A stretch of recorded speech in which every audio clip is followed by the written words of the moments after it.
Okay, good morning, everyone. Shalom Aleichem. We're up to chapter 29, Parachav Tes of Shmuel Aleph. We have two scenes almost happening at the same time. We have Shaul and David. Follow the bouncing. Where is everybody right now?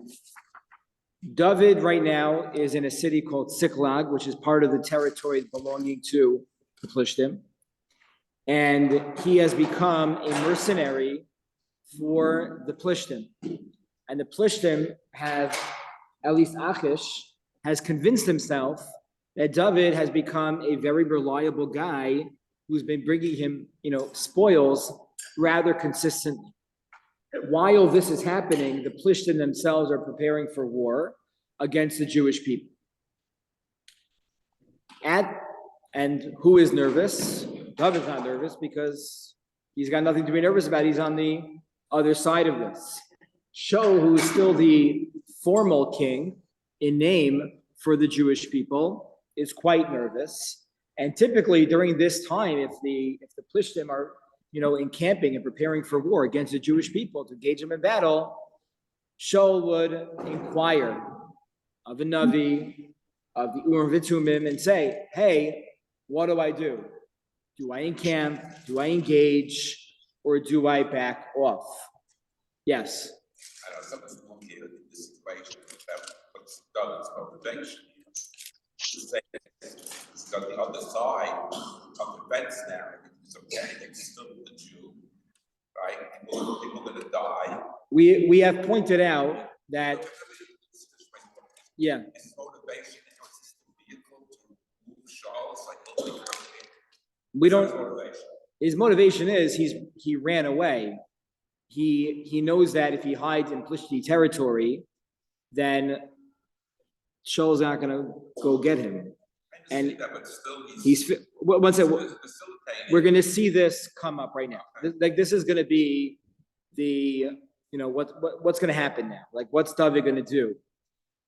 David's not fighting against any Jews. He hasn't raised a hand to a Jew yet or ever, right? He's not.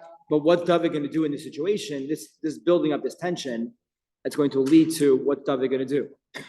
Shaul is not getting any answers. God's not picking up the phone for Shaul. He's not even calling him back or answering any of his messages.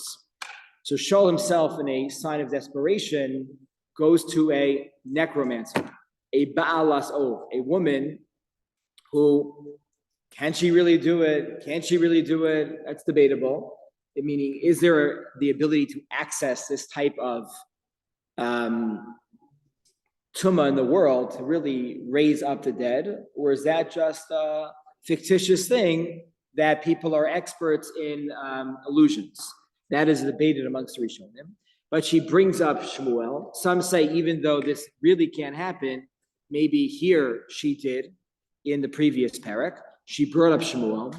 Shmuel said, you're going to go to war against the Plishtim, to Shaul, and you and your kids are going to die, right? You and your kids are going to die. Shaul took that very difficultly, and we don't know which part. Was it the loss of the war? Was it that Shmuel said, what are you doing here? What are you bothering me for? Was it that he's facing his own mortality and realizing that he made mistakes? For the first time ever, Shmuel says to him, you know that David's really the king, right? Hello. So now chapter 29, Parachav Tes, takes us back to the Plishti territory. And now, what's David going to do? You are David HaMelech, and you are known as a hero for the Jewish people. You are very dedicated to the Jewish people. Yet your people, or at least the leader, has run you out of town. And now you are working under one of the five Sarnei Plishtim, one of the five governors that work for the Plishtim. And what are you going to do? If Achish asks you and your army to join the people and join the Plishti cause against the Jews, and you say, what are you going to do? You're going to say yes? You're going to say no? If you say yes, then how do you dare raise a hand to one of your brothers, to a Jew in war? That was Mendy's question. And if you say no, you're signing away your own destiny, because you're going to be trapped amongst all the Plishtim. There's a bounty for your head. So let's see how this plays itself out. No, any thoughts? What would you do if you were David HaMelech? Run away again. What? Run away again. See, Run away again. it's becoming more and more difficult for him to run away.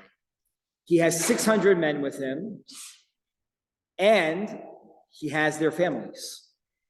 So it's not so easy just to run away, because let's run away, right? They've been doing this for quite some time. Probably, these stories probably took place over the course of 18 months to 2 years. It's hard to do that. It's not easy. So let's see. Vayikbetzu plishtim es kol machanehem afeka v'Yisrael chonim ba'ayin asher b'Yisrael.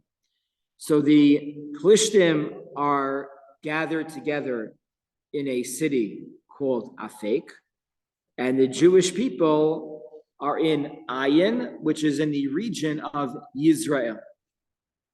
V'sarnei plishtim ovrim lemeos v'lalafim v'David v'anashav ovrim b'achrona im Achish. Right? Achish isn't, right? It's a smart guy.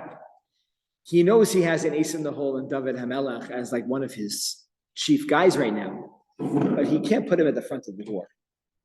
It just looks bad. Whether it's David's really on his side, David's not really on his side, it's a bad look.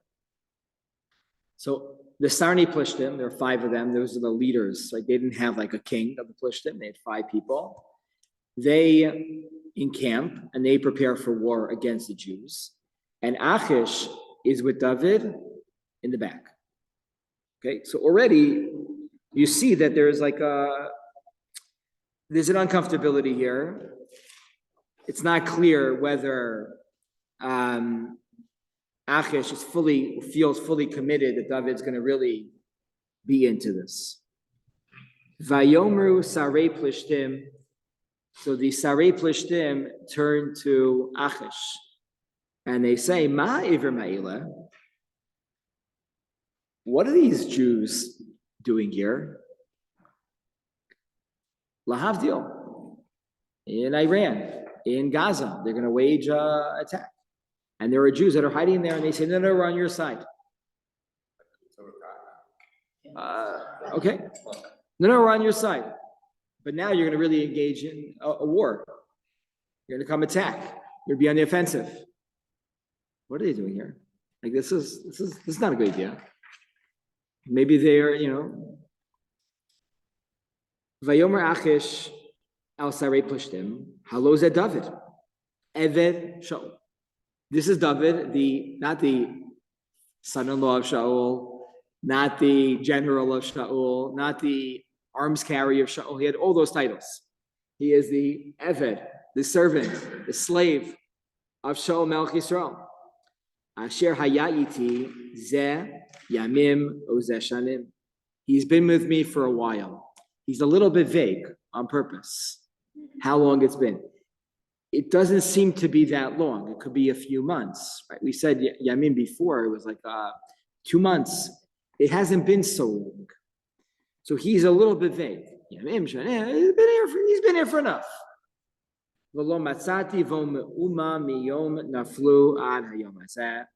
And I see no problem with him.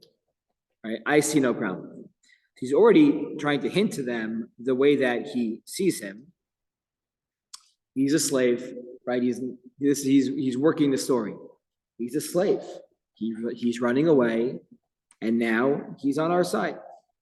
Vayiksefu alav sarei plishtim. Their immediate reaction was, Vayiksefu alav. Are they happy with this? No.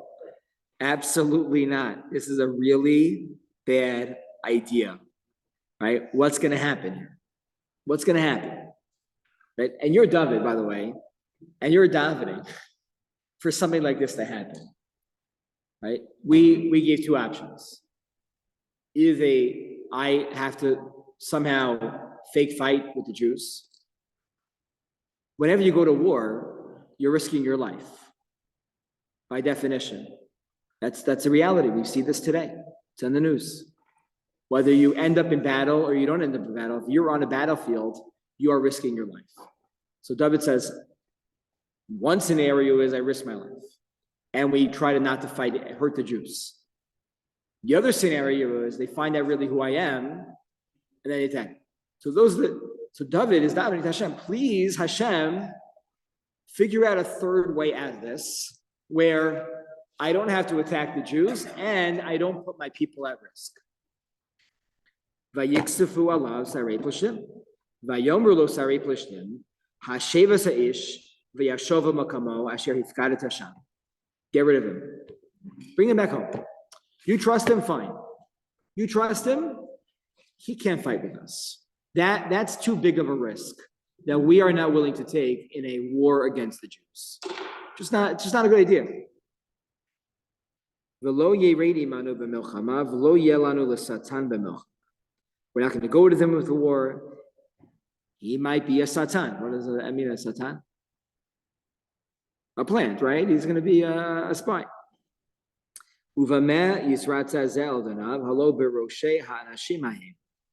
And you think he's not going to want to be, do the will of his master? Not only that, that's not who he was. He was the head of everybody. We do not have short-term memory loss.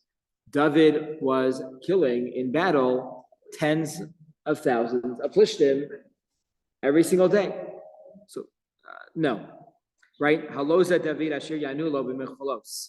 Right? The girls, right, we learned this going back now, about 15, 16 prakim. The women in Israel would sing a song and they would dance. What was their song? Hikash Shaul ba'alafav. Shaul was only able to kill the thousands of Plishtim. David b'rivosav. David killed the tens of thousands.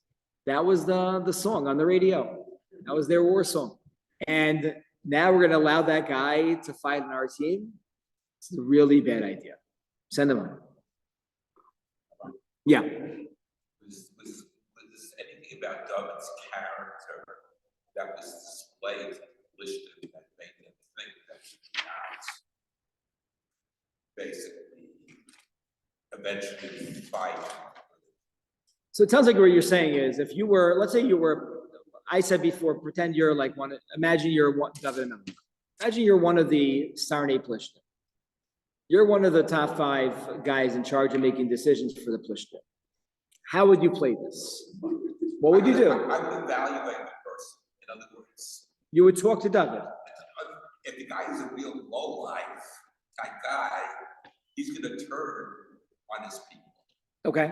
Right? If he sees that he's some character, yeah, good person, eventually when push comes to shove, he's going to turn on the Plishtim. That's what I wanted to know. Was there anything displayed by David to these people that said, listen, he's a goody here. He's not going to turn on his people. Eventually, he's just going to turn on us. So, for right now, this first conversation is without David. I mean, not David, without David involved. They are talking amongst themselves, whether it's a sidebar in front of David or if it's like, no, it's just they're talking like, what's going on here? Having David. No, Rabbi, they would have to military. Mendy asks, is this Hashem's hand involved? It could be. Because he didn't know what to do. It's an unfair question. It always is, but is this hashgacha pratis, or okay, Hashem is playing this out in a very good way. We'll see how it ends up, but this looks good for David. Yeah. You're right. You're making a point here, is that when we make judgment evaluations about people, we should generally at a certain point include them in that, like ask them questions and talk to them. And here, that is not happening. Sorry, go ahead. Is that Jay? Yeah, yes, thank you. Militarily, you have a little bit of a cold. Yeah, exactly. What's his value as a spy? Say That's what it again. the Plishtim need to determine what's his value as a spy. So if and if he's really a spy, they can then utilize him and trade him maybe for other, spies on the other side of the line. I hear you. Otherwise, he's toast. Mm-hmm. The pasuk vav, v'ikra Achish al David. Achish talks to David. We know where Achish stands. Vayomer elav. Now, this is Achish talking. Chai Hashem ki yasharata. Chai Hashem in the Navi is an expression of I swear, right? As long as God lives, I swear. I swear that you are a Yashar. David he's using Achish, a non-Jewish Plishti general, is using Hashem's name, right? The Plishtim did not worship God. They had a polytheistic system where they worshiped the god of the fish, right? The fish, the mice. They had fish gods. That was like their main god. But here you see that the influence that David already has on just his yashrus, his ethics, that he was such a good guy in the way that he spoke to Achish, that he's able to influence him just by modeling good behavior. Chai Hashem ki yasharata. I know that you are a yashar. You're straight. You're a good person. Yisrael, the name Yisrael, some say is Yashar Kel, right? We are Yashar people, or that is one thing that we are responsible to be in this world, is Yesharim. The book of Bereshis, many people ask, why do we have Bereshis? There's likely no mitzvos, at most maybe 2 mitzvos in the entire book. Why do we, 3, Bris Milah, Puravu, and Gidanasha? Why do we have the book of Bereshis? It's called, Nitziv, right, Sefer HaYashar. It teaches us how to behave appropriately. Proper relationships or improper relationships, a lot in Sefer Bereshis. Ultimately, the Sefer is there to teach us how to act in society in an appropriate way. So, Ki yasharata v'tov be'enai seischa uvoecha iti b'machana. And I know and I trust you that everything that you do is reliable. And you have my back, and I know that. Ki lo matzati v'cha ra'a miyom bo'acha elai ad hayom hazeh. I have had no problem with you. I trust you. Ube'enei hasranim lo tov ata. However, in the eyes of the other guys, the other leaders of the Plishtim, you're not good, right? You're not good. So Achish was, right? David never lied to Achish. He was a very reliable person, but he also never completely told David the truth. So David never completely told him the truth all the time. He would tell him, oh, how'd you get these spoils today? And he would say, oh, this region or that region. It was ambiguous enough that it could have meant that he attacked the Jewish people. And it could have meant that he got the Amalekim, or he got the Moavites or the Midianites. But, okay, actually he wouldn't attack the Midianim because, the Moavim, because he's from there. But other places, so he was vague enough, but he was also a Yashar guy. He never lied to him. V'ata shuv v'leich b'shalom. Achish tells him, go home. V'lo ta'aseh ra be'enei sarnei plishtim. Go home. I've been overruled. It's not worth it. I can't fight for you. I'm sorry. I know how much you wanted to fight against the Jewish people. This is terrible. But what can I do? What can I do? I've been overruled 4 against 1. You got to go back home. Okay? This is what we call a win-win. It's a win-win. David now is hiding at home. He's going to be good. And he's not involved in the war. And he doesn't have to choose between those two very difficult choices, because Hashem worked it out that Achish or the other Plishtim didn't want him involved in the war. Vayomer David. Now David responds to Achish. Pause. You're David. Don't look at the psukim. What do you think David's going to respond to Achish? No? That's what you really, Right? that's what you If really. that's what you really want. do, and of course I'm gonna listen to you. David's going to be careful. He's not going to lie to him. He's not going to say, or is he going to say, I really wanted to, Seems that everything that David does is by omission, not straight out. right. You have to be a good politician. And good politicians don't lie. They're careful about what they say. Better politicians are straight up and honest with you. Okay? Do they exist anymore? I don't really know. Okay? Not so great. The optics from which perspective? From an external perspective, how to accept him as a king. If he's on the other side, okay, they don't know all of this is going on, but they see he's not there, they see he's with him. How do they accept him? As a king? It's not clear. It's not, turn the back a few thousand years, right? It's not clear how much all of Bnei Yisrael knew to begin with, right? Because we knew certain, Shevet Yehuda knew a lot more. Other people knew maybe David was a fugitive. So they never heard from him. Okay, so maybe Shaul got him.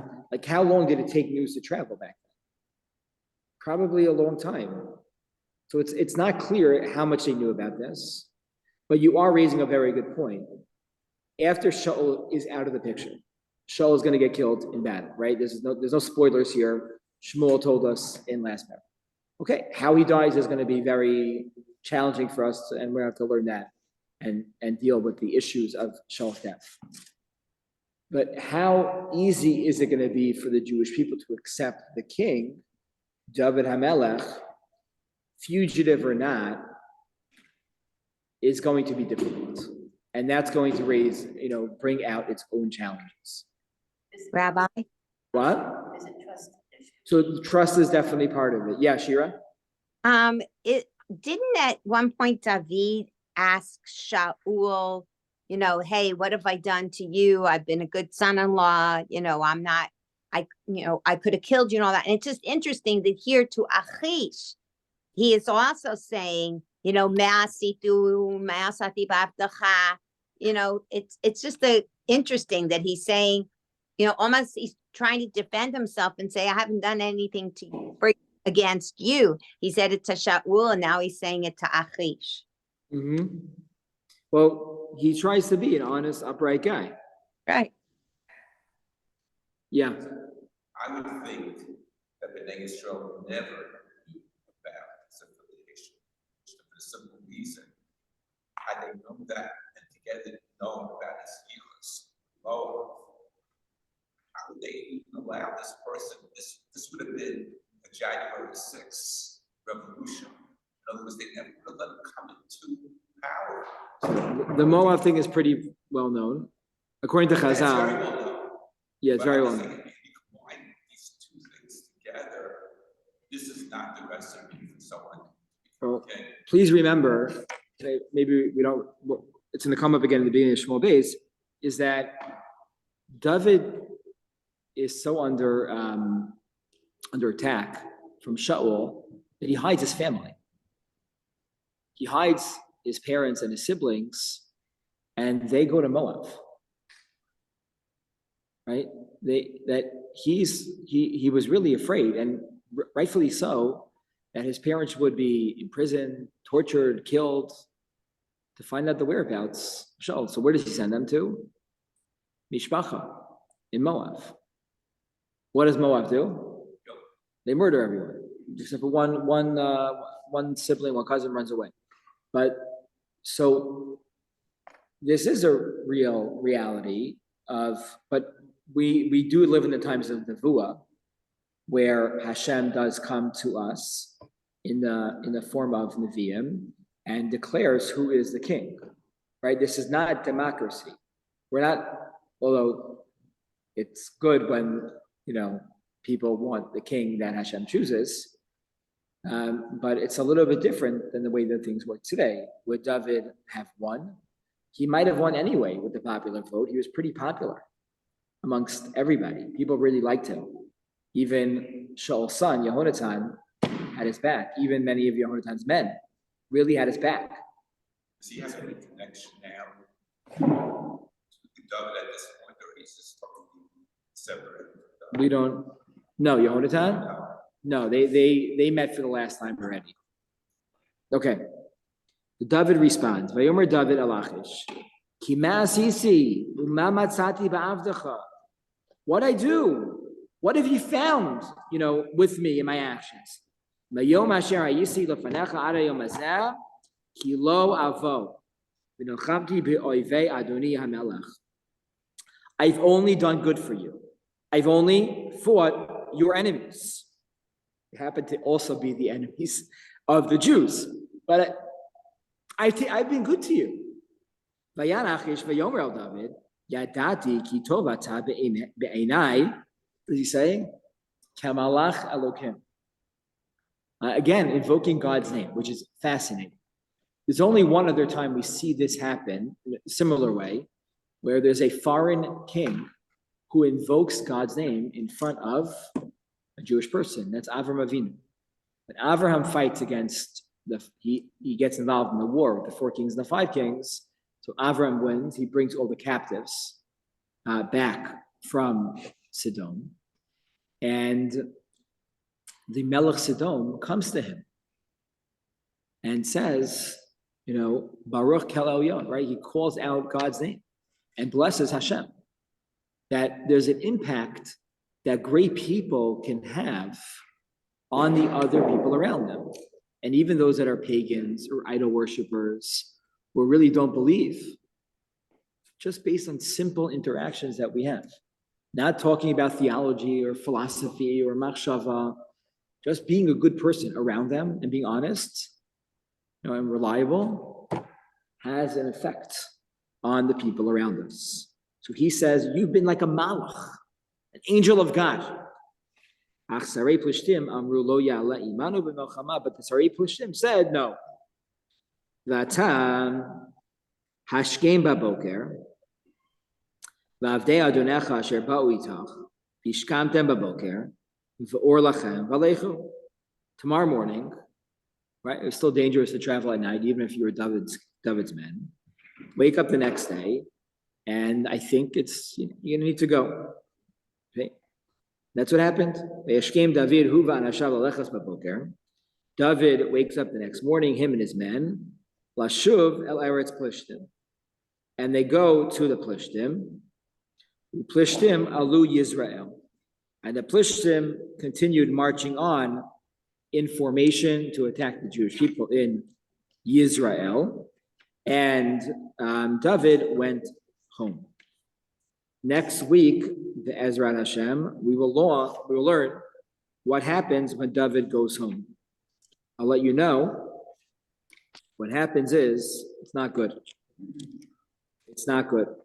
See, instead of having the application, and it's still no, that the Plishtim now are marching back. They know. So yeah, it's not a secret. no, the Psukim say that the Jewish people are also forming army. Now, I was just saying they didn't know. The question was, David having the application now, circle back.